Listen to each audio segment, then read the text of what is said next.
بسم الله الرحمن الرحيم السلام عليكم ورحمة الله وبركاته دمان أصحابتا قيمة يقايا له كسود هذا سولا بورتال لايف إذا كإيمانية عاصمة جمهورية فدرال كالصومالية مقالة مقدشو أو إيمانكا أن كسوغان هاي تضرب بلود كور أي يقدم بيسي runtii waxaan dareemayaa kusoo laabashada in isbedel aad u weyn oo baaxad leh uu ka dhacay intii aan ka maqnaa oo aan aad ugu faraxsanahay waxa ka socda dhismooyin aad u fara badan nabadii maaragtay way soo fiicnaatay qurba joog aad u fara badan dad badan ayaa wadanka maal gashtay isla markaana dhibaatooyinkii dadka masaakiinta ah mar walba ma dhammaan maaragtay shaqo la'aantii weli way taallaa laakiin hadda wadanka wuxuu ku socdaa runtii progress xawaare leh ayuu ku socdaa oo isbedel weyn uu ka socdo marka waa barnaamijkii mar walba maxaa cusub muqdisho version ayaan sameynaynaa oo 20 daqiiqo ah waayo live waxaan u soo gali waayay wireless ama internetka xogaa waa iska daciif meesha aan joogo marka waxyaalo badan ayaa dhacay waxyaalihii ugu muhiimsanaa waxay ahaayeen in madaxweynaha safar dhulka ah oo marar badan aan ka hadalnay uu ku galay gobolada Puntland iyo galmudug oo meelaha ugu muhiimsan wadanka Soomaaliya isagoo noqday kii ugu muhiimsanaa ee ka dhaca xitan iyo xilligii dawladda Soomaaliya ay ka soo baxday ama ay gashay xilliga dhanka iyo dagaalka sokeeye madaxweynaha ayaan casuumaad ka helay oo aan ugu mid magaalada Muqdisho kadibna waxyaabo su'aalo aad u fara badan ayaan weydiiyay oo safarkiisa ku salaysan wuxuuna ii sheegay in maaragtay dadka Soomaalida ah ay aad u daaleen oo ay doonayaan dawlad u shaqeysa dawlad wax u qabata dawlad horumar keenta dawlad shaqo abuuris keenta dawlad nabadeyn keenta marka una meelo badan oo gobolooyinkii ka tagay Soomaaliya Puntland iyo Jubaland iyo magaalooyinkii kale si fiican loogu soo dhaweeyay oo laga dareemayo rabitaanka dadweynaha maaragtay Soomaaliyeed oo muddada 30 sanadood ku soo jiray marka shaqadu maahan wax bilowdo dhamaaday maahan shaqadan waxay u baahan tahay waqti dheer ay u baahan tahay wadanka meelo kala duwan ayaa laga haystaa saan la soconno marka dhibaatooyinka dhacana maaragtay mas'uuliyadeeda waxa mar walba wada qaata dadweynaha Soomaaliyeed meel walba adduunka ay ka joogaan haday ahaan kuwa qurbaha jooga iyo haddii kuwa wadanka gudihiisa iminka ku nool waxa kaloo dhacay isla xilliga uu madaxweynaha safarku ku maqnaa in maaragtay kulamadiisa iyo mashaariicdii badan oo la doonayo in wadanka laga hirgeliyo si nabadda ay u imaato waayo haddii la helo cadaalad haddii musuqmaasuqa lala dagaalo nabadda iyada si automatic ah u imaanaysa waayo dhalinyaro aad u fara badan ayaa shaqo la'aan waxay ku haysaa gobolada Soomaaliya iyo caasimadda dadka ma sinna sidaan ku arkay dadkii faqiirka ahana way si faqiirayaan dadkii taajirkana way si taajirayaan marka taasna waa mas'alad kale marka wadanka waxyaabaha ugu weyn oo imika ka maqan waa dad qowmiyad middle class ah in loo abuuro qowmiyadaas middle class-ka ah oo wadanka dhisitaankiisa iyo maaragtay sinaantana ka shaqeeya kuwaas oo ay badan yihiin dadka wax bartay sida dhaqaatiirta sida qareemada sida maaragtay jaamacadaha dadka wax ka dhiga dadkaas oo kale in society-ga middle class ay ku nooshahay marka in wadankii laga abuuro middle class kuwaas oo wadanka isbedel weyn ku sameyn doona waxa soo dhowsaa la socotaan asbuuc soo socda 8 Febraayo sida la ii sheegay wax dabaaldeg ah iyo waxyaalahaas ma jiraan waayo dawladda shaqo badan ayaa u taala iyo inagoo la socona in ra'iisul wasaaraha Soomaaliya PM-ka Prime Minister-ka uu iminka u soo dhamaatay socod muhiim ah oo ku tagay shirkadaadka dhaqaalaha iyo siyaasadda adduunka ugu muhiimsan ee ka dhaca magaalada Davos ee wadanka Switzerland ka dhaca runtii dad badan ayuu la kulmay waxyaalihii badnaa isbedelka ahaa ee wadanka ka dhacay ayuu kala xaajooday dadka ugu muhiimsan oo waxaan aragnay Christina Lingard oo la hadlay IMF ayuu la hadlay World Bank ayuu la hadlay marka waxyaalaha ugu muhiimsan oo uu ka soo hadlay waxay ahayd in la helo in dhammaan deemaha Soomaaliya lagu leeyahay ama laga cafiyo ama xoogaa maaragtay interest-kan oo waxyaalahan ay dul saartaan wadamada deemaha bixiya ay ka yara joojiyaan isla markaa waxaan ognahay madaxweynaha inuu iminka ku sugan yahay xilligan aan duubay barnaamijka magaalada Addis Ababa iyadoo theme-ka ama qaab hadalka sanadkan shirkan midowga Afrika looga hadlayo sidii cadaalad darrada iyo musuqmaasuqa shaqadooda loo gelin lahaa waayo waxyaalaha ugu badan ee Afrika hoos ula degay waa musuqmaasuqa laakiin shaqada ugu weyn waxa hadda soo qabtay Prime Minister-ka ka soo qabtay Davos taasoo faa'iido aad u fara badan u leh wadanka Soomaaliya waxaan kaloo ognahay in shaqada uu la wareegay injineer cabdiraxmaan yariisow oo gudoomiyaha gobolka banaadir u noqday taasoo isagana ayaamahan soo socda intaan ku sugannahay caasimadda lagu xil wareejin doono tabcan waa shakhsi shaqada si fiican u yaqaana shakhsi ka soo shaqeeyey arrimaha civil servant waxa la yidhaha kasoo shaqeeyay waddanka ingiriiska waqti badan waddankana waqti aad u dheer yimid oo shaqooyin kala duwan soo qabtay waxaan hubaa inuu yahay shakhsi runtii kasoo bixi kara shaqadan loo dhiibay waxaan leenahay dhammaan asxaabteena reer UK iyo qof walba Soomaaliya hambaliyo marka waddanka ma waxaan leenahay waa malab iyo caano maya waddanka malab iyo caano ma ahan xilligan hadda la joogo waddanka nabadii waa soo laabatay dad badan ayaa ku soo laabtay laakiin waxyaalaha ugu weyn ee aan ka walwalay oo meeshan aan ku arkay waxaa ka mid ah shaqo la'aanta waddanka ka jirta shaqo la'aanta ayaa hadda waxaa la doonayaa dowladda Soomaaliyeed focuska inay saarto ama awoodda ay saarto dhalinyarada jaamacadaha ka soo baxa dadka maaragtay shaqada marka qofkana waa inuu tabcan xirfad u lahaado xilliga shaqo loo abuurayo marka qofka maaragtay citizenka ah ama waddankan u dhashay Soomaaliya wuxuu u baahan yahay in fursad la siiyo ku shaqeeyo marka shaqada day xirfad tahay haday tahay waxyaabo kale marka dad badan ayaa ka shaqeystaan Soomaaliyeed meeshan wax dhiba ma jiro qofka ajnabiga waddanka ka shaqeyn kara anaga ajaanib ayaan nahay wadamo kale oo aan u dhalan ayaan ka shaqeysana laakiin mar walba waxa muhiim ah dhalinyaradaas hadii ay lahaan skillskan ama xirfadan ay leeyihiin dadkan ajaanibta ah dibadda laga keeno oo dad aad u far badan ayaan ku arkay ajaanib ah anigu wax dhib ah uma arko shakhsiyan qof ajnabi ah oo Soomaali intuu imaaday ee ka shaqeynaya sababtoo ah qofka ajnabiga dadku arkay waddanka ka shaqeynaya macnaheedu waxay tahay skillski ama xirfadii looga baahnaa wiilka Soomaaliga ah ayaa meesha ka baxay marka haddii wiilka Soomaaliga aanu hayn waxa laga keenay wadamada India Shiinaha waxaan ku arkay dad Hindiya dad Shiina Bangladesh waxaan ku arkay Pakistan ka shaqeynaysa waddanka sababta markaan weydiinay waxa la yiri waxaan la'nahay local people ama dadka meeshan jooga waxa kaloo jirta shirkadaha ugu badan shaqaalaha ugu badan ee xalana iyo airportka dhanka dambe meelaha ka shaqeeya waxay u badan yihiin intooda badan ajnabi ay u badan yihiin waxaana keenaysa xirfadi waxaana keenaysa in fursad aan loo helin marka waxyaabaha ma aragtay dawladda Soomaaliya ee khayr ay u baahan tahay iminka waxay tahay in la sameeyo waxa la yiraahdo shaqo abuuris ama job creation waxa la yiraahdo loo sameeyo dhalinyarada hadda xilligaas ayaa la maraya isla markaana la aruuriyo canshuurihii waddanka ma aragtay uu ku shaqeyn lahaa uu u baahan yahay dadkana laga dhigo dad wada siman oo equal society laga dhigo waddanka dadka hadda jooga haddii si daacad loo hadlo equal society maahan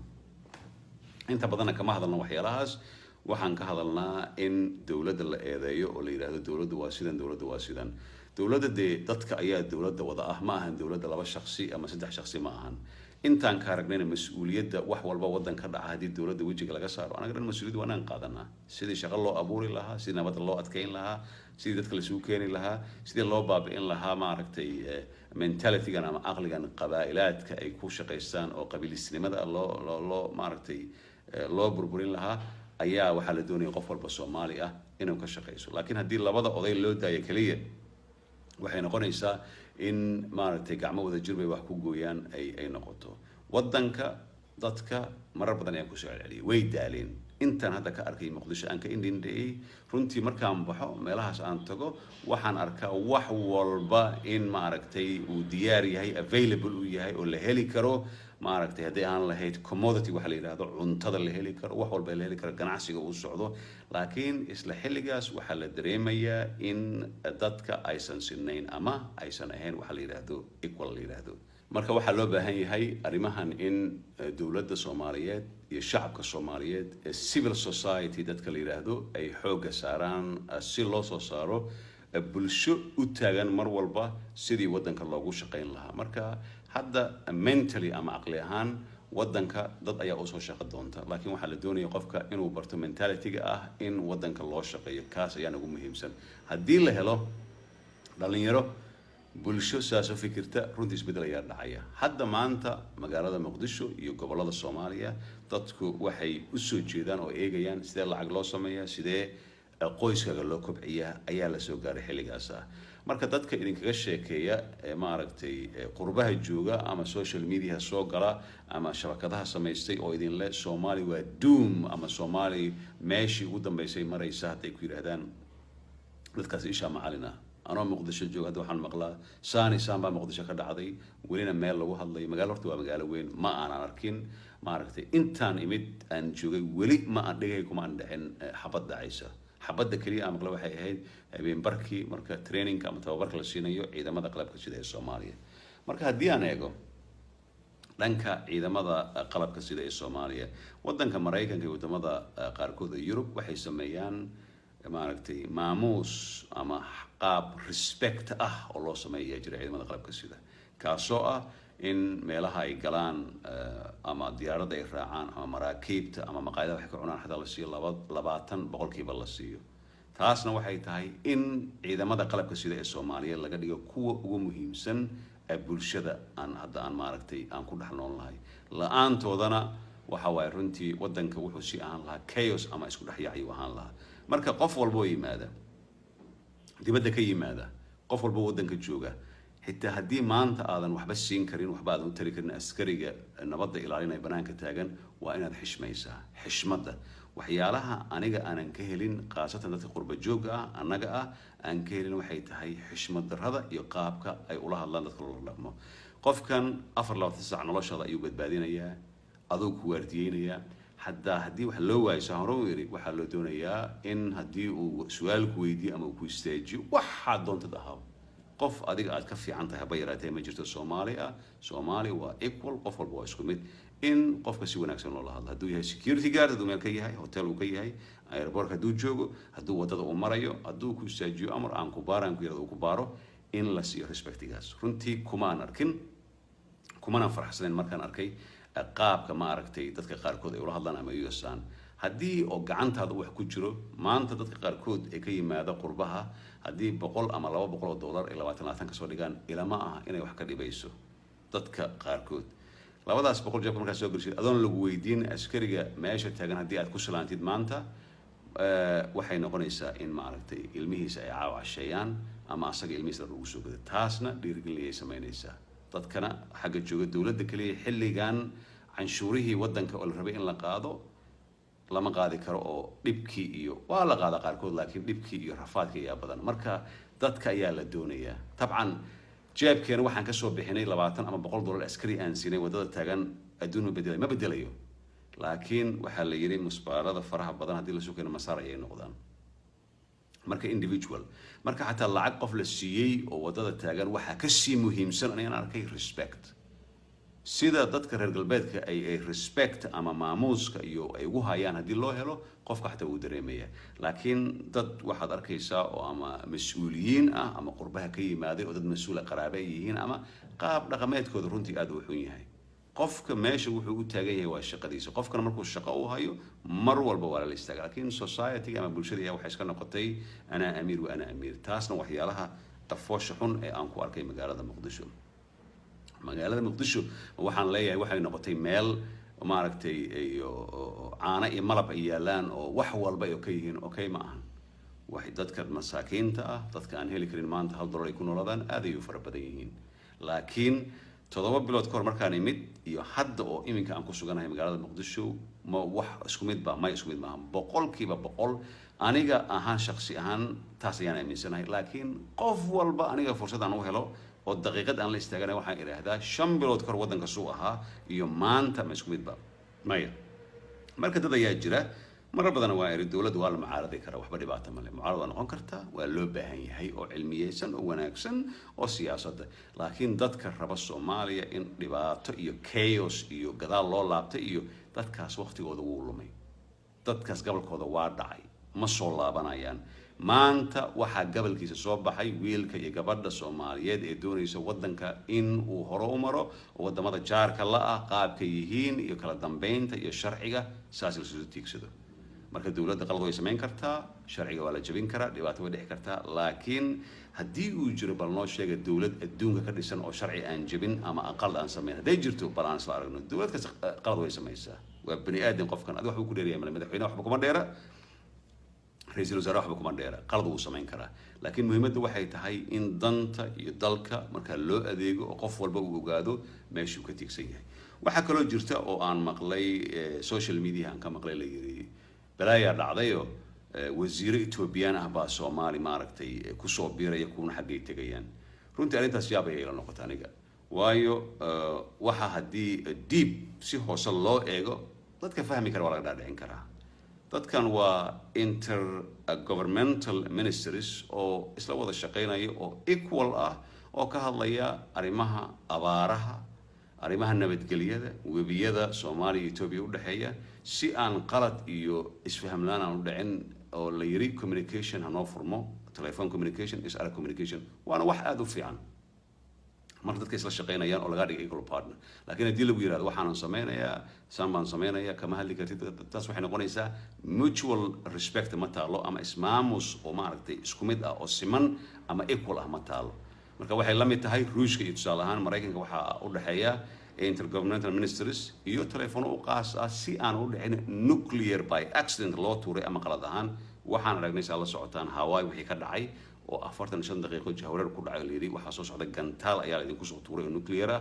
oo ay ka baqeen North Korea marka waxyaalahaas oo kale si ay u dhicin ayaa waxa la sameeyay wasiiro macnaheeda ma ahan dadkan u sheegaya aan fahmin in wasiirka arrimaha dibadda ama kan arrimaha gudaha ee Addis Ababa inuu xamar maartay xafiiska furto oo amar ku bixiyo shaqaalaha saas ma adduunka soo shaqeeyo adduunka aqliga ku shaqeeya waa la shaqeeya Ethiopia Allah na baday daris bayna la tahay waa wadan oo fursad ah oo maartay bad aan lahayn oo 100 milyan ku dhow sanadada soo socda marka hadii la canshuuro wax walba lagu sameeyo anaga waan ognahay dadka waa very sensitive Ethiopia anaga traditional keena hadii gadaal loo eego weligeen waan isdagaali jirnay cadow baynagu ahaayeen wax walba Ethiopia salahan ma jeceshahay in Soomaaliya ay ku soo laabatay say ahaan jirtay sanadadii la soo dhaafay 30 sano 40 sano ay noqoto wadanka ugu muhiimsan taban ma doonayaan waxaysan u doonayaan qof walba dantiisa wata Kenya ma doonaysa ma doonayso dadka kaliya doonaya inaan maaragtay soo iflaahno waa walaalaheen Djibouti oo aan isku nadad isku isir iyo maaragtay isku jinsiyad aan ahay dadkaas ayaa maaragtay kaliya doonaya marka macnaheedu ma ahan wadanka dariska lama shaqeyn kartid waxa kale oo arkay in dadka isku mashquulay social media ay soo galiyeen prime ministerka Mr. Khayre wuxuu isla sawiray ayaa leeyahay inanka dumaashiga u ah ama gabadhiisa daha u ah President Trump oo kamid ah shaqaalihiisa u qaabilsan bariga dhexe iyo meelaha kale oo Jared Kushner yiraahdo gabadha Ivanka Trump oo qabo idada ku mashquulay runtii dadkaas aniga waan la yaabaa markay mashquulaan qofka xor ayuu u yahay wuxuu doono inuu soo dhigo meesha wuxuu doono uu sameeyo waa free qofku u yahay laakiin prime minister wuxuu tagay Davos ayuu tagay qof kasta oo danta Soomaaliya wuxuu qabanaya isla sawir iska daayay waa inay maaragtay shafka isa saaraan taasna maxay tahay wadanka Mareykanka waa wadanka ugu badan ee dhaqaalaha siiya siyaasadda Trump aniga shakhsiyan ma aaminsanahay iyo wiilka uu gabadhiisa qaba ma aaminsanahay 100% waayo Soomaali hadda maanta anoo Soomaali joog hadaan rabo next week inaan aado Mareykanka waa inaan visa doontaa ma aaminsanahay laakiin waa Allah na baday wuxuu Allah noo baday waxayna siiyaan lacagaha ugu badan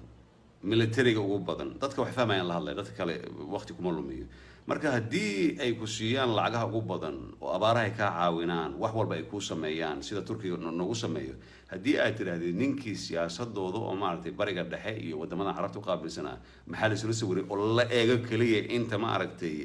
nacaybka maaragtay banaanka yaa la eego taas waxay noqonaysaa qofku wuxuu iska noqonayaa maaragtay mucaaradkana aan qiimaha lahayn marka mucaaradka ma soo qiimo lahayn wuxuu diirada sarama ku soo waxyaalaha oo trivialka waxba aan lagu jeedin oo irrelevant aan jirin ayuu focus saara sababtoo ah wax kale waayay iyo qof le ayaan arkay prime minister Davos markuu joogay kuraas way banaanayeen qof lama hadlin marka waxa laga hadli la yahay debt relief la sameeyay ama deentii laga dhaafay ama waxyaalaha la ballan qaaday wadanka wax lagu qaban lahaa laakiin qofkii hadii aan iraahdo maanta madaxweynaha oo kaba jambal wata ayaan arkay waxa laga yaabaa madaxweynaha inuu maaragtay masaajidka isbahaysiga oo sii socday marka focuski aniga aan saari lahaa cibaadadii Ilaahay uu soo gudanaya waxa igala qiimo badan inaan ku fadaxay ama ku xumeeyo hebel oo waxaan arkay ama madaxweyne hebel waxaan arkay oo wata bahalkii kaba jambala marka kuwaasna runtii waqti ma lagu lumiyo dadka waqtiga lagu lumiyo oo loo baahan yahay waa dadka mucaaradka ah ee aqliyaysan ku hadla oo yiraahda sidan wadanka waxa ka jira maaragtay cadaalad darro wadanka musuqmaasuq ayaa ka jira marka musuqmaasuqa farmaajo iyo Khayre ma keenin Soomaali musuqmaasuq waligeed ku dhaqmi jirtay wayna ku sii dhaqmaysaa kuwan haday tagaan oo ku sii dhaqmayaan waa wax ma aragtay haddii loo eego ani aan u arkay dhiiggeenaba ku dhisan musuqmaasuqa runtii waana ayaan daro waxay ugu dhisan tahay waxay tahay qofka isma oga markuu musuqmaasuq ku jiro dad ayaa waxaad arkaysaa oo waxba aan ahayn oo Stockholm ama London ama Toronto oo maaragtay busaarad ku ahaa oo hadda waxaa u taagan hoteelo iyo villooyin waxaa u taagan nolol waxay ku nool yihiin private jet ayay ku socdaan marka haddii ay tiraahdo qofkaas oo kale intuu yimaaday uu ka shaqaysan lacag ka sameeyay is impossible qofka samayn kara ma jira unless adiga investment bank aad tahay oo maaragtay lacagahan oo 100,000 hal mar la geliyay 1 milyan noqonaya hadii aan leed waa impossible marka corruption-ka waa jira laakiin kan halista ah waa kan qofka aanu ogeyn marka corruption-ka ku dhex jiro wadanka haddii lagu yiraahdo wadankii maaragtay wax walba waa okay been ayaa lagu sheegay anaa hadda jooga xilligan inaan hadlay wax walba okay maaha waxyaalaha hadda yaallo waxa ugu weyn waa arrimaha cadaaladda iyo musuqmaasuqa mar walba aniga madaxda qaranka kalama xishoodo markaan u tago waan la hadlaa waxaan idhaahdaa meeshan wadanka waxaa la degaya cadaalad darrada iyo musuqmaasuqa haddii lala dagaalamo cadaalad darrada iyo musuqmaasuqa oo dadka bulshada si fair ah loola dhaqmo marka wax walba isbedelayaan laakiin ma ahan siyaasadda dowladda ma ahan in oo ay tiraahdo cadaalad darran ku dhaqmaya dowladda waxay doonaysaa in bulshada mentalitygeeda ama aqligeeda la bedelo si dadka loo yiraahdo equal baa tihiin isku mid baa tihiin qof walbana waxaa la doonayaa ma aragtay in bulshadu meel ka dhiso marka mas'uuliyadda annaga as a Somali people ayayna saaran tahay ma ahan in aan ma aragtay bariiska iyo hilibka aan ka sugno farmaajo iyo qeyra ma ahan annaga bariiskeena waa inaan soo dhaxsanaa society-ga in ay ahaato ma ahan ma aragtay dadkan lagu magacaabo ma aragtay entitlement waxa la yiraahdo oo dadka aniga xaq u leh qof wax xaq u leh ma jiraan qofka waa inuu dad wadanka u shaqeeyo qoyskiisa u shaqeeya laakiin haddii maanta aniga aan diyaarad ka soo raaco London aan imaado magaalada Muqdisho oo aan raadiyo entitlement waxaasan doonay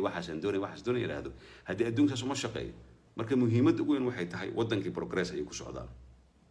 wadankii dhibaato way ka jiraan abaarihii weli lagama soo kabsanin waxyaalo badan oo isbedel ayaa socda ama reshuffle ha ahaato la isku shaandheeyo ama ha ahaato in canshuuriye la keeno isgaarsiinta sharci laga soo saaro waxyaalo badan ayaa jira laakiin dee haddii lagu dhaafo labadan wiil haddii lagu dhaafo beriyay kaa tegayaan farmaajo iyo qeyre marka kuwa imaanayo marka iyagana yay oranin anigana shaqadan ma qaban karo laakiin waxa muhiim ah qof walba oo yimaado wadanka u shaqeynaya wuxuu ahaadaba in lagu taageero in wadanka progress-kan uu ku socdo maartay meeshii laga sii wado laakiin hadday noqoto maxaa iga galay maantaan cunaya beriyan ka tagay saas uma shaqeeyo wadankan sababta loo doonayo inuu progress sameeyo horumar u sameeyo waxay tahay generation ka soo socda waxaan ka hadlaynaa 100 200 300 sano ayaa laga hadlaa adduunka laakiin anaga waxaan ka hadlaynaa maxaa iga galay nin gel badan ama gaajan ka xabsanaya oo ah hadda individualka ama shakhsiga intuu joogo ka lacagayso ka dhaqaaq maxay ku taraysaa saan hore u sheegnay Soomaalidu haddii 60 aan gaarno sib ayaan leenahay qof walbana waa ogyahay laakiin maanta haddii iyadoo ma aragtay meeshan sayidka hoostiisa dadka $1 aan biyo ku heli karin adigana $10 milyan ay ku taalo Imaaraadka ama Kuwait ama America ku taalo maxay ku taraysaa waad ka dhimanaysaa karfan xataa lagaaga ma gadi karo waayo lacagtan waa lacagan ma aragtay si sax ah lagu keenay marka almuhiim dhalinyarada wax baratay waxyaalaha ugu badan ee madaxweynaha igu soo celceliyay wuxuu ahaa dhalinyarada wax baratay ee dibadda ku dhalatay ama ku kortay kuwooda wax ku bartay halkan waa in ay soo garab istaagaan shaqooyinka ada condition looga dhigo qofka in ma aragtay uu wax soo bartay oo dadku u shaqeeyo dhalinyaradaasna kuwa dibaddana waxay faa'iido keenayaan qabiilka waa ka tirtirma kuwaas waxay noqdeen generation oo qabiil aan shaqo aan ku lahayn waalidkooda isku dayeen laakiin they have no idea maba ka warqabaan wax qabiil ugu jira raggaasna inay wadanka ku soo laabtaan wadanka anoo Cabdinaasir oo ninka Soomaaliya ugu fulaysan ayaa hadda jooga meel walbaan tagaa wadanka waa nabad dowladda progress ay ku socotaa dhibaatooyin waa jiraan ummadda ha loo soo laabto wixii aad wadankaada aad ku caawin kartid ku caawi ciidamada qalabka sida booliiska nabad sugidda respect ama ha ahaato nooc walba waa in la siiyaa wadankana tan ugu muhiimsan ugu dambaysa aan sheegay waxay tahay haddii aadan wax tari karin ha dhibin wadanka dhibitaankaaga afkaaga iyo adinkaaga ka nabad galo maanta haddii aadan shilin aan siin karin waxaad tirahdaa ilaaha wadankayga nabad ka dhigde laakiin haddii maanta adoo shilina siin kara oo aadan siinin oo isla markaana wadanka inuu burburo dhibaato ku dhacdo qarax oo ka dhacaad ku faraxsan qabiilaadka isdagaalaan waxaa tahay qof aakhira markii godka la gelay loo soo istaajinayo wadankeena isaga taariikhdana waxay ku xasuusanaysaa in qof noocaas oo kale ah waa salaamantihiin